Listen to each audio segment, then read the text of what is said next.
Hello everyone, how are you doing? This is MD Tech here with another quick tutorial, and in today's tutorial I'm going to show you guys how to locate an application's installation date.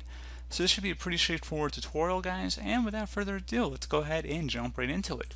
So we're going to start off by opening up the start menu. Go ahead and select the setting gear icon on the left side. We hover over it, it says settings. Go ahead and left click on that. You're going to select the apps tile. So go ahead and left click on that. On the right side underneath apps and features, go ahead and just look for whatever item in this list you want to see the install date for, and you can see the install date comes up right underneath how large the file is. So you can search up any program in here and it will tell you what date it was installed. So pretty straightforward process, guys. Do hope that I was able to help you out, and I do look forward to catching you all in the next tutorial. Goodbye.